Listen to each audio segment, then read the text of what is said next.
Persuasive can be both. Mandatory is only primary. All right. So what exactly do we mean by the hierarchy here? Okay. So let's assume, for example, right, we're taking a look at court decisions, right? So we have the U.S. Supreme Court, right? We have the U.S. Circuit Courts, and we have the District Court. The U.S. Supreme Court is mandatory on its way down. Okay? For the Circuit Courts, it really depends on where we're talking about. The First Circuit, the Second Circuit, let's say the Third Circuit. All right, the Supreme Court is mandatory authority for all three. But in terms of district courts,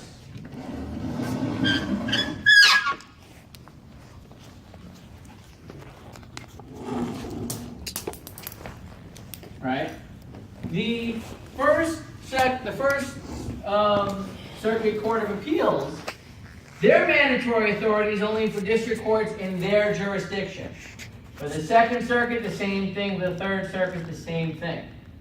So if a First Circuit Court rules one way, a district court in the Third Circuit doesn't have to follow it.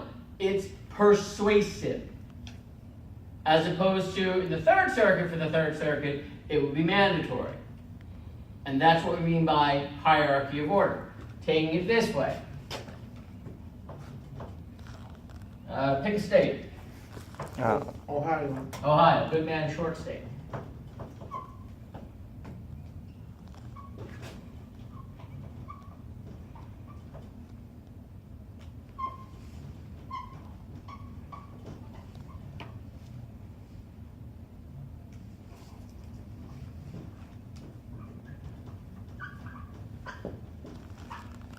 Okay.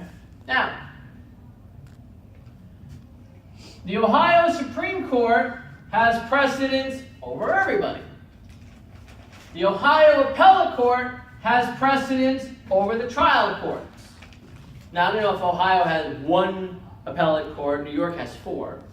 So we go by districts. We have 4 divisions. So I don't know if Ohio does.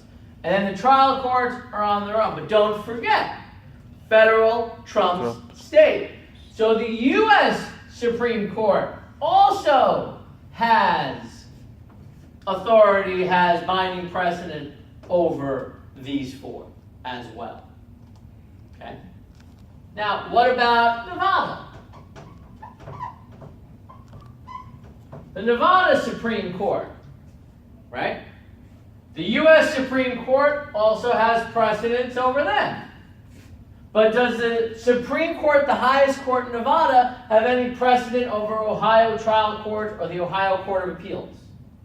No. It's a different state, different jurisdiction. Okay. So the first thing you have to figure out, are we dealing with primary or secondary authority? If we're dealing with primary authority, we continue. If you're dealing with secondary authority, the answer is this is persuasive. The court doesn't have to follow it. Next, we deal with, are we dealing with constitutions, enacted law, or case law? Right? Realistically, even before you break this up, if you're dealing with primary authority, are we talking federal, state, or local? And that's something to keep in the back of your mind. But are we dealing with constitutions, enacted law, or case law, common law? Constitutions over enacted law over common or case law. And then within them, the hierarchies. So you have the big hierarchy, primary and secondary. Secondary drop out. And then you have the 3 types of primary, and then the hierarchy within them. Keeping in mind federal over state over local. Questions? Okay. This is basically what your assignment 4 is going to be. Let me show it to you briefly. I'll be emailing it shortly.